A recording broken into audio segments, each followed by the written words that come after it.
یوم عاشورہ اللہ تعالیٰ کے عظیم دنوں میں سے عظمت والا دن، عظمت والا دن، ٹھیک ہے، جیسے کہ اللہ تعالیٰ نے ارشاد فرمایا سورہ ابراہیم کی آیت نمبر 5 میں، انہوں نے فرمایا وَذَكِّرْهُمْ بِأَيَّامِ اللَّهِ، اللہ نے فرمایا کہا اور انہیں اللہ کے احسانات یاد دلا دو، اور ان کو اللہ کے احسانات یاد دلا دو، اللہ کے احسانات یاد دلا دو، ٹھیک۔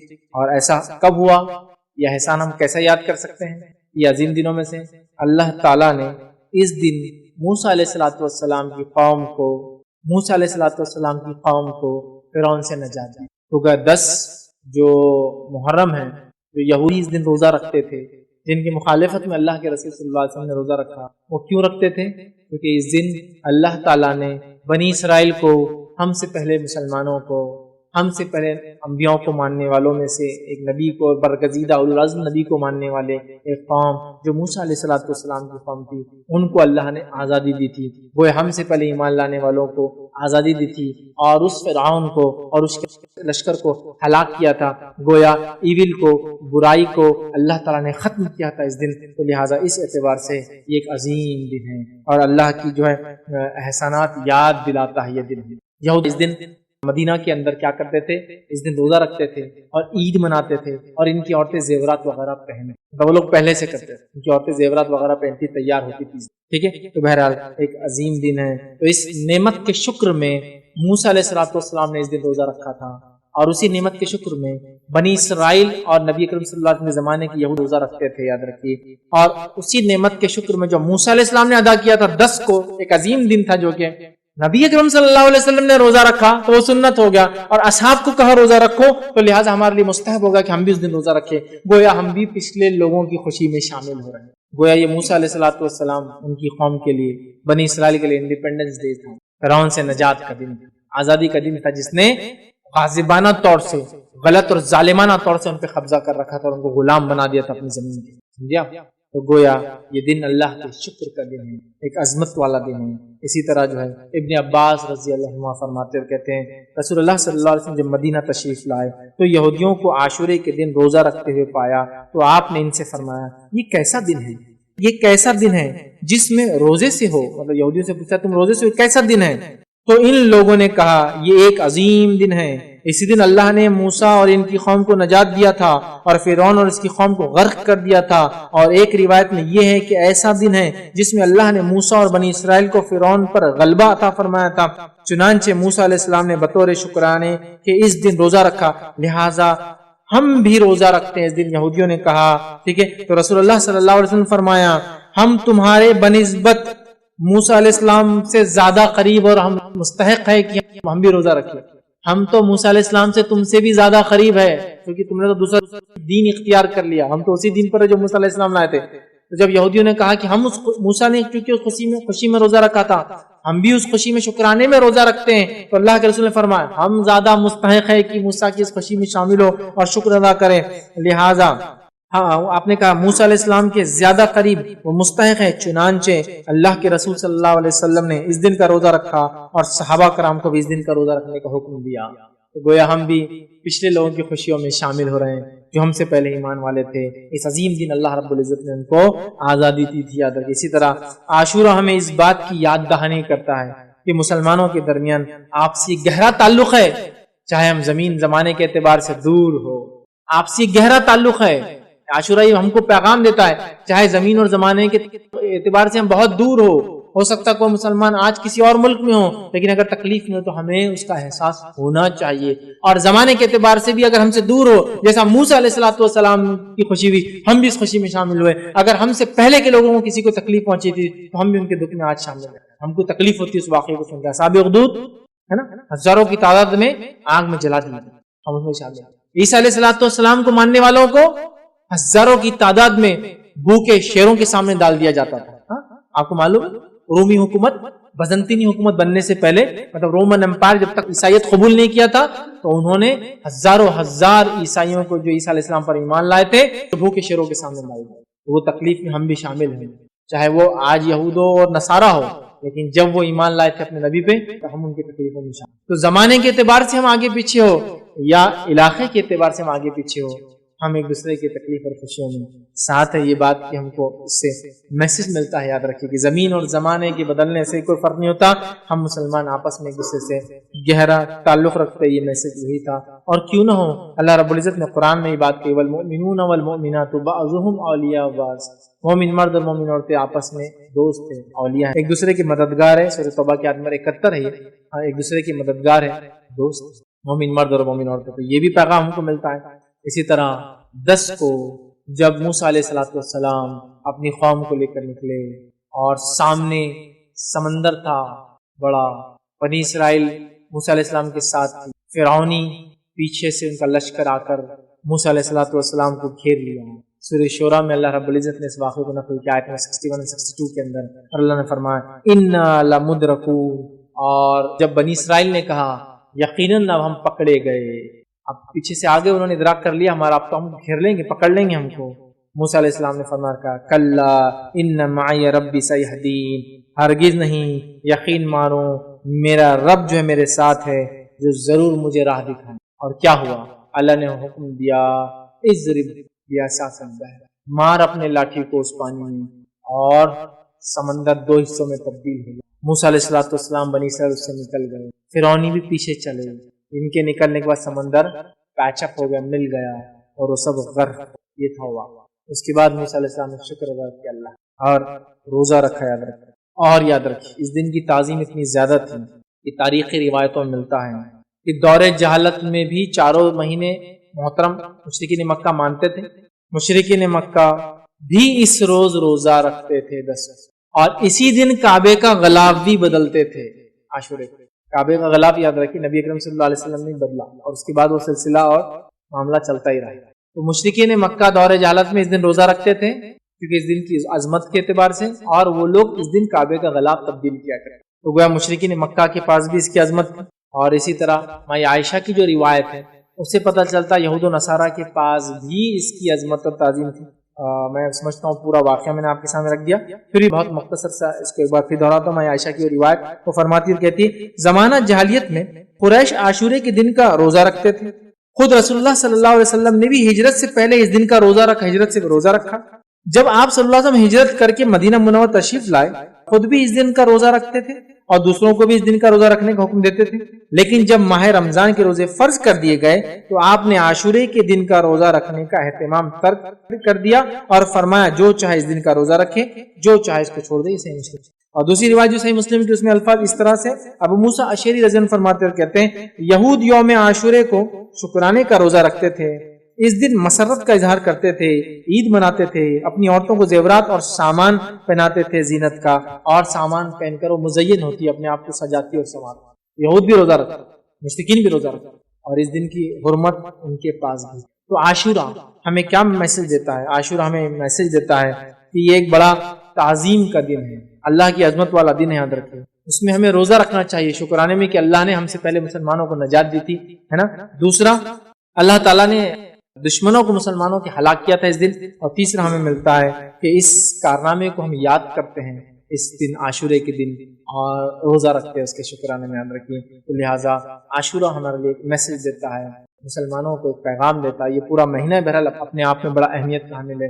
ویسے تو محرم وہی مہینہ ہے جس میں نبی کریم صلی اللہ علیہ وسلم مدینہ ہجرت کر کے اس دن پہلی محرم تھی جب آپ مدینہ پہنچے تھے. اسی سے ہجری سن اور سال بہرحال چالو ہوتا ہے. تو بڑی اس کی عظمت یاد رکھیے. تو یہ تھی 7 فضائل اس مہینے کی. اور میں سمجھتا ہوں 7 فضیلت میں یہ تو ہم کو واضح پتہ چلا, یہ حرمت والا مہینہ ہے, یہ نیکیوں کے کرنے والا مہینہ ہے, یہ معصیت اور گناہوں سے بچنے والا مہینہ ہے, کثرت سے روزے رکھنے کا مہینہ ہے, یہ اللہ تعالیٰ کا مہینہ ہے. اور اسی طرح اس میں عاشورے کا روزہ رکھنا ہے, 9-10 ٹھیکے کا روزہ رکھنا ہے, کوشش کرنا ہے, نہ ہو سکے تو پھر 10 اور 11 کا بھی انشاءاللہ روزہ انسان رکھ سکتا ہے. اور یہ دن ہمیں یاد دلاتا ہے اور ہمیں دوسرے مسلمانوں سے زمین اور زمانے کے اعتبار سے ہم سے الگ کیوں نہ ہو, ان سے ہمارا رشتہ جو ہوتا ہے اخوت اور بھائی چارے کا ہمیں میسج دیتا ہے. کتاب میں اور اس کے نبی محمد صلی اللہ علیہ وسلم نے احادیث میں بیان کر دی تاکہ مسلمان مومن بندے, اللہ کے نیک بندے قیامت تک شیطان سے اپنے آپ کو, اپنی نسلوں کو جو ہے بچا سکے. یہ بڑی اہم بات ہے. اور ہم نے پچھلی مرتبہ جس چیز پر بات کو ختم کیا تھا وہ یہ تھا کہ شیطان اپنی فوج سے مسلمانوں کو ڈراتا ہے. لیکن ہمیں اس کی فوج سے ڈرنے کی ضرورت نہیں ہے، اس لیے کہ اللہ رب العزت نے جو ہے قرآن میں اس بات کو بیان کر دیا، اور قرآن میں اللہ نے فرمایا کہ اب تمہیں معلوم ہو گیا ہے کہ دراصل شیطان تھا جو اپنے دوستوں سے خواہ ڈرا رہا تھا۔ مطلب شیطان اس کے دوستوں سے، اس کے ولیوں سے، اس کے ساتھیوں سے مومنوں کو ڈراتا ہے، مسلمانوں کو ڈراتا ہے، تاکہ وہ ان کو حق سے ہٹا دے، سچ سے ہٹا دے، اسلام سے دور کر دے، شریعت سے دور کر دے۔ یاد رکھیے یہ اس کا بہت بڑا ہتھ کنڈا ہے، یہ بہت بڑی چال ہے جو مومنوں کے ساتھ چلتا ہے، ہمیں اس سے بچنا چاہیے۔ آئیے آگے بڑھتے ہیں۔ شیطان کے ہتھ کنڈوں میں سے اور کیا ہتھ کنڈے جو مسلمانوں کے خلاف وہ استعمال کرتا ہے، اس میں سے ایک ہتھ کنڈا یہ ہے کہ وہ انسانی نفس پر قبضہ کرتا ہے۔ اور انسانی نفس پر شیطان کیسے قبضہ کرتا ہے؟ وہ قبضہ کرتا ہے جو سب سے محبوب چیز ہے ہمیں، اس محبوب چیز کے ذریعے قبضہ کرتا ہے۔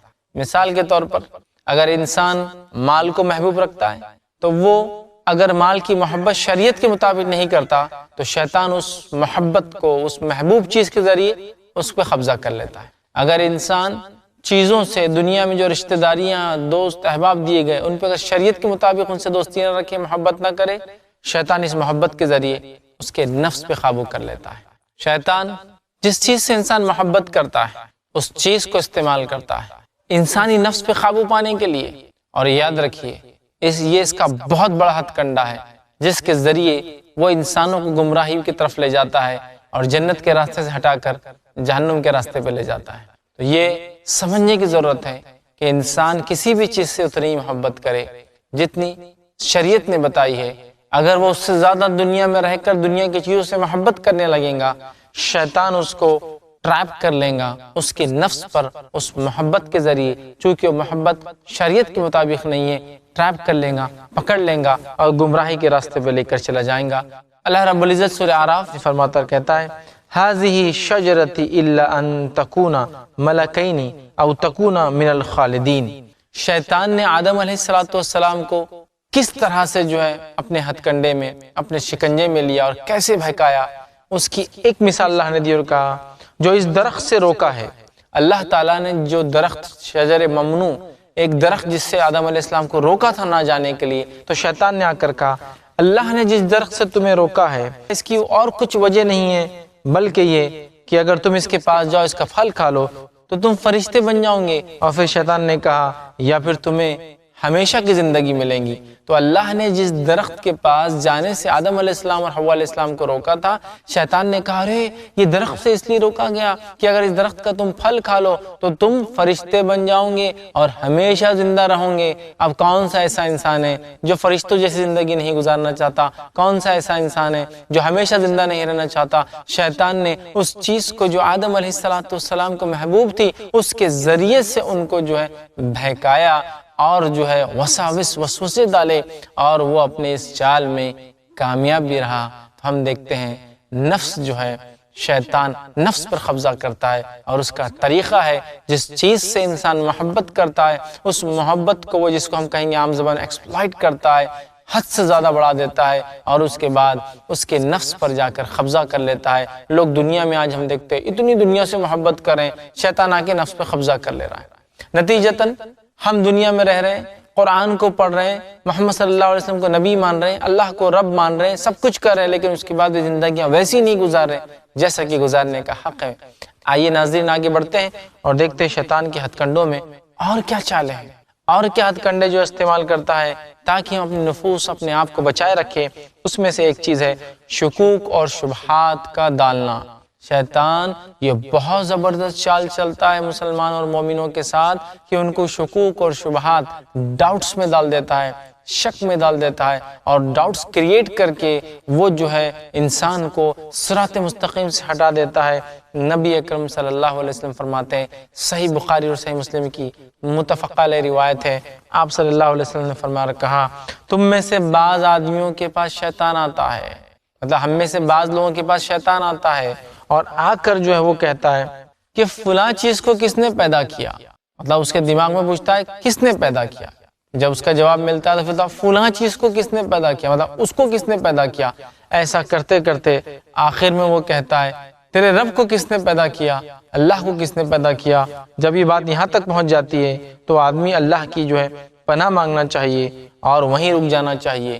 مطلب آپ سے فرما رہے ہیں جب یہاں تک بات آ جاتی ہے تو آدمی کو چاہیے وہ اللہ میں پناہ مانگے اور فوراً جو ہے اس بات کو سوچنا جو ہے چھوڑ دے، اس لیے کہ شیطان اسی طرح کہ یہ کس نے بنایا، وہ کس نے بنایا، یہ کس نے کیا، وہ کس نے پیدا کیا، کرتے کرتے یہ کہتا ہے کہ تیرے رب کو کس نے پیدا کیا اور پھر بھاگ جاتا ہے۔ تو انسان کو چاہیے اللہ میں پناہ مانگے اور اس خیال کو اپنے ذہن سے نکال دے۔ تو شکوک اور شبہات پیدا کرنا یہ شیطان کی چالوں میں سے ایک بہت بڑی چال ہے میرے بھائیوں۔ اس چیز کو ہم سمجھیں کہ وہ شکوک اور شبہات پیدا کرتا ہے۔ آج کتنے ایسے مسلمان ہیں جن کو اپنی نماز میں شکوک اور شبہات، عبادت میں شکوک و شبہات، روزے میں، زکوٰۃ میں، حج میں، ہر کام میں شکوک و شبہات، بیوی بچوں پر شک اور شبہات، یہ تمام شک اور شبہات شیطان کی طرف سے ہوتے ہیں، اس لیے کہ اس شک کے ذریعے، شبہ ڈالنے کے ذریعے، ڈاؤٹس کریٹ کر کے وہ اپنا بینیفٹ نکالتا ہے، انسان کو صراط مستقیم سے ہٹا دیتا ہے،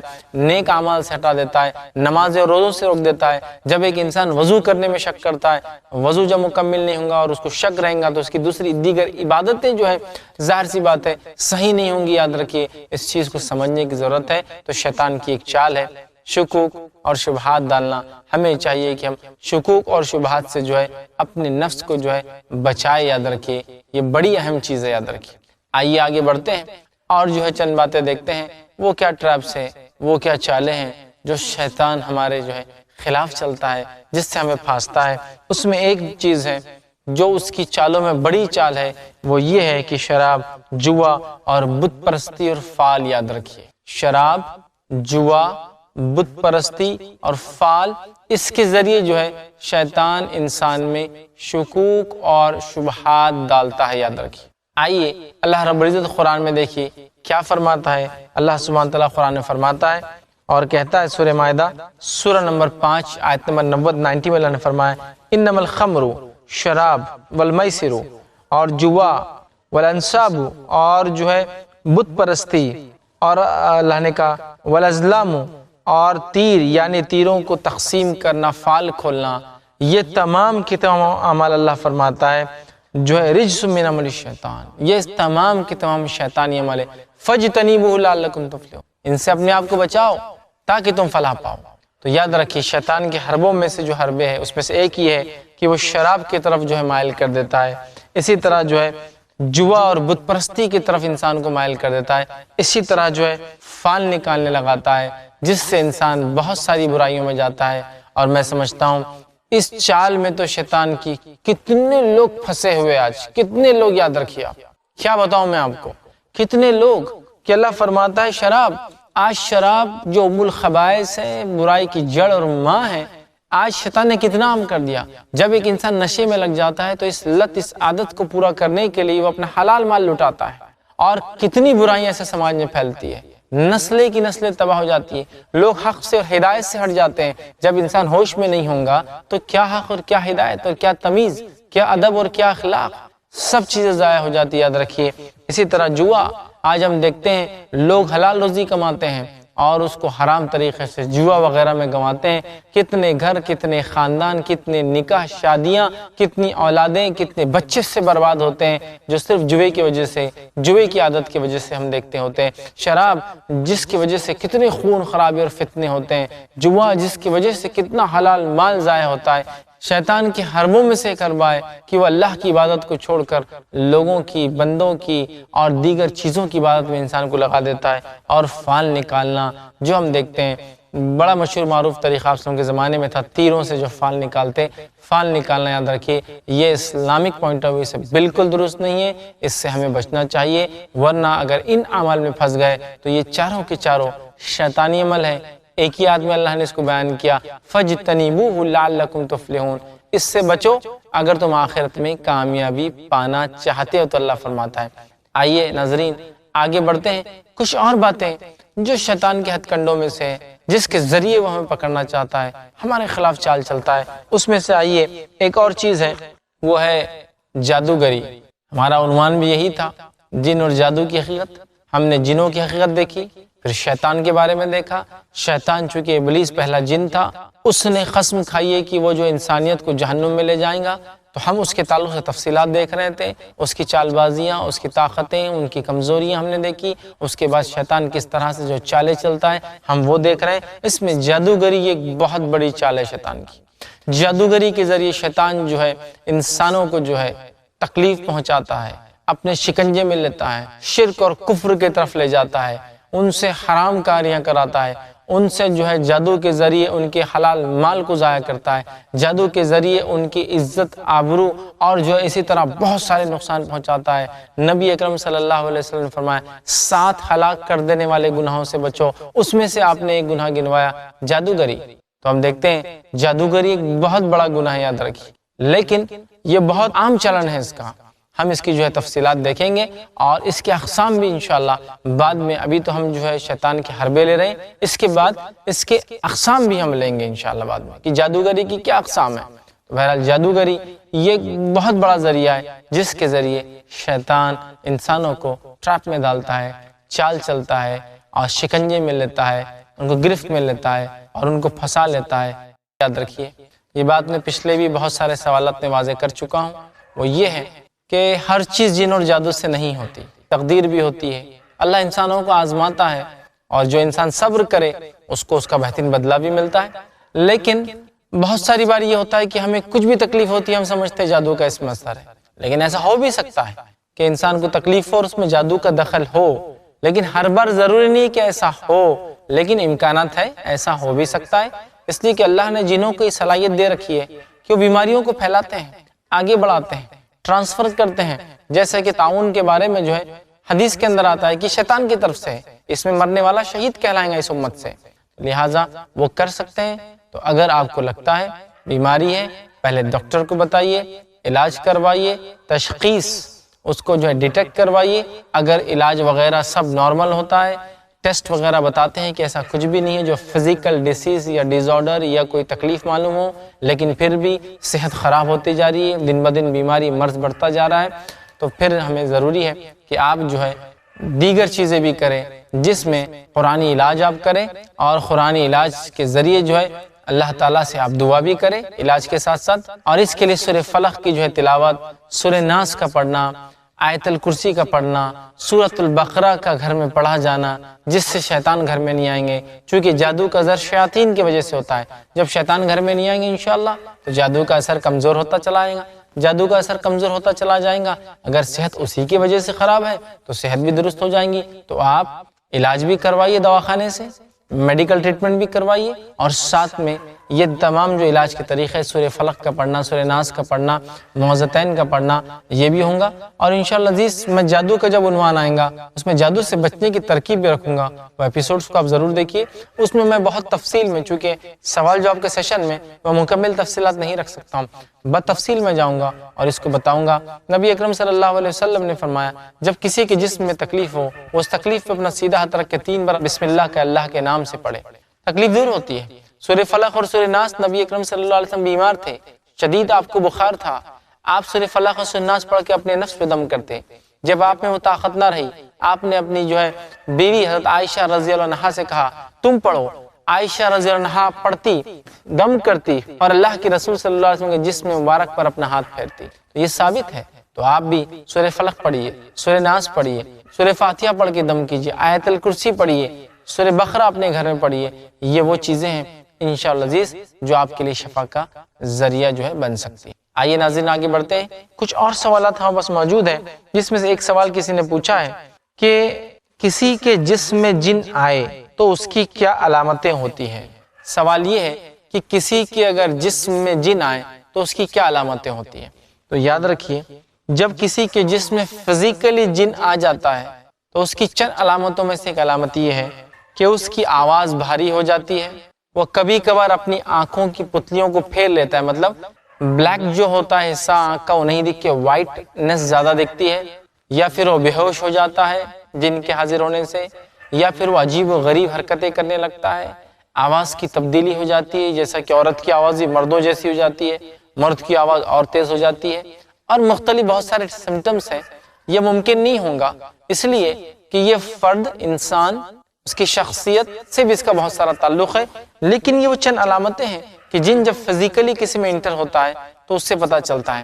ہاں اگر وہ آتا اور جاتا ہے تو ظاہر سی بات ہے پھر تو ممکن نہیں ڈیٹیکٹ کرنا، لیکن اگر آ جاتا ہے اور ظاہر ہوتا ہے تب آپ اس کی آواز سے پہچان سکتے ہیں، حرکت سے انسان کی پہچان سکتے ہیں کہ نارمل نہیں رہا، اب نارمل ہو چکا ہے۔ اور اس کیفیت کے بعد جب وہ نارمل ہوتا ہے اور اس سے پوچھا جائے گا کہ آپ نے ایسا کیوں کیا، تو وہ کہیں گا مجھے تو کچھ بھی نہیں پتا چلا میں نے کیا کیا۔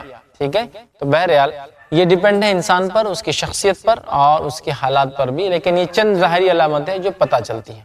آئیے ناظرین آگے بڑھتے ہیں، کچھ اور سوالات ہمارے پاس آئے ہیں۔ کسی نے ایک سوال کیا ہے کہ میرے گھر والے 2 سال سے میری شادی کے لیے رشتے ڈھونڈ رہے ہیں، تلاش کر رہے ہیں اور رشتہ نہیں آ پا رہا ہے۔ اب وہ کہتے ہیں کہ کسی نے جادو کروا دیا ہے، اور وہ کہتے ہیں کہ مجھے پریشرائز کر رہے ہیں، زور زبردستی کر رہے ہیں کہ میں کسی عامل اور کامل کے پاس جاؤں اور ان سے علاج کرواؤں، تو آپ میری اس معاملے میں رہنمائی کریں۔ کسی نے سوال کیا ہے کہ ان کا نکاح نہیں ہو رہا ہے، 2 سال سے رشتے تلاش کی جا رہے ہیں، یا رشتے آتے ہیں تو شادی نہیں ہوتی ہے، گھر والے کہہ رہے ہیں کوئی عامل اور کامل سے جا کے ملے اور ان سے کوئی بابا سے مل کر علاج کروائے۔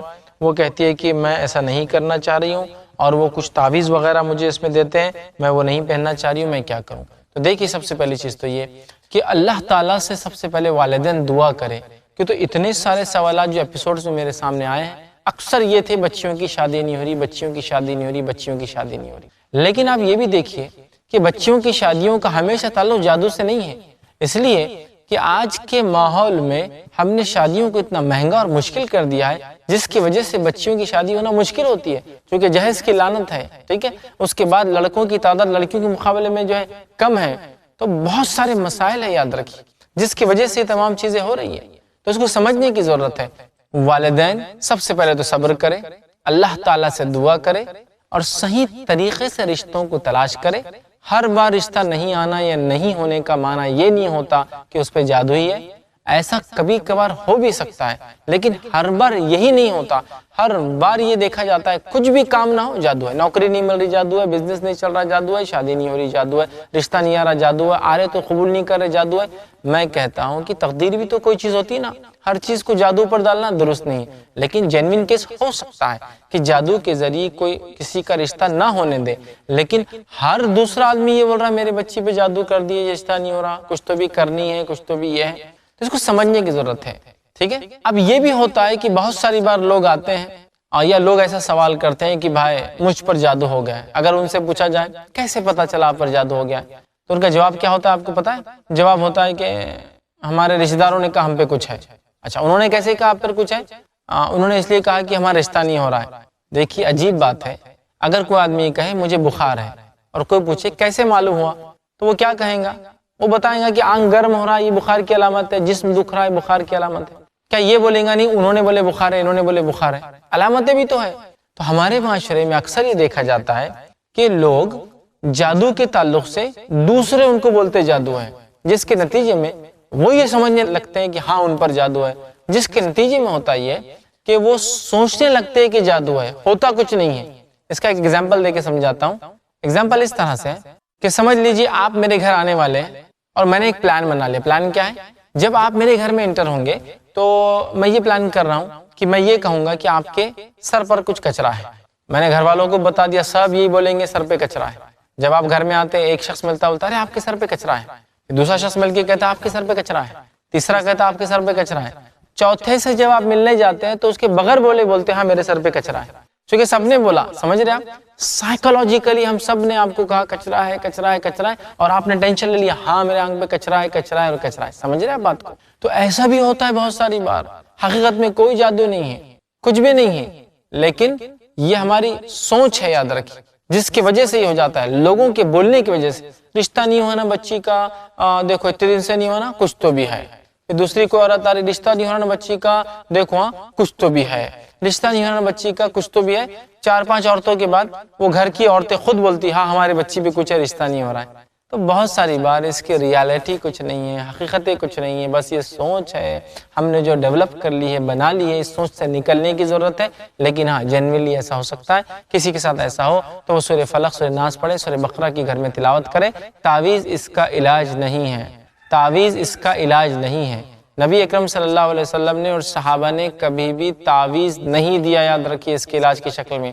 تو تعویذ اس کا علاج نہیں ہے، بلکہ آپ قرآن و سنت سے علاج کریں، قرآن پڑھیں، سورہ فلق پڑھیں، سورہ ناس کی تلاوت کریں، سورۃ البقرہ پڑھیں، اسی طرح دیگر سورتوں کی آپ تلاوت کریں، اسی طرح جو ہے بہت ساری دعائیں احادیث میں ثابت ہے وہ دعائیں کریں، اور اس کے ساتھ ساتھ تہجد میں جو ہے دعائیں کریں۔ اور ایک بات یاد رکھیے، بہت سارے لوگ جادو کی کمپلین کرتے ہیں لیکن وہ نمازی نہیں ہوتے ہیں، توحید ان کی درست نہیں ہوتی۔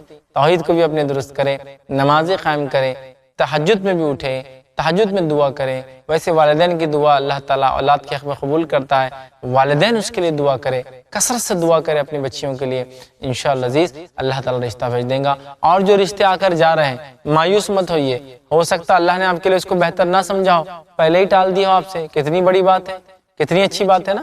تو تقدیر بھی کوئی چیز ہے، جو نہیں ہوا وہ نہیں ہونا تھا، اور جو ہونا ہے وہ ہو کر رہیں گا، وہ چیز کوئی آپ سے چھین نہیں سکتا۔ تو لہٰذا فکر کس چیز کی، کوشش کرتے رہیے، اللہ سے دعا کرتے رہیے، صحیح راستے پہ رہیے، نمازوں قائم کیجیے، اور جو جادو وغیرہ ہونے پر جو علاج کے طریقے قرآن و سنت میں ملتے ہیں ان کا مطالعہ کیجیے، ان کو پڑھ کے اپنا علاج کروائیے۔ یہ سب سے بہترین چیزیں کرنے کے لیے۔ اب ہم یہ چھوڑ کے دوسرے طریقے اپناتے ہیں، یہ درست نہیں ہوگا۔ انشاءاللہ عزیز اسی سوال کے ساتھ ہم اپنی بات کو یہیں ختم کریں گے۔ اگلے ایپیسوڈ میں پھر ہم ملیں گے، کچھ اہم باتیں ہم سیکھیں گے، اور ناظرین آپ کے سوالات جو آپ نے بھیجے ان سوالات کو بھی میں لینے کی جو ہے کوشش کروں گا۔ وآخر دعوانا ان الحمدللہ رب العالمین، سبحان ربک رب العزت عما یصفون، وسلام علی المرسلین، والحمدللہ رب العالمین۔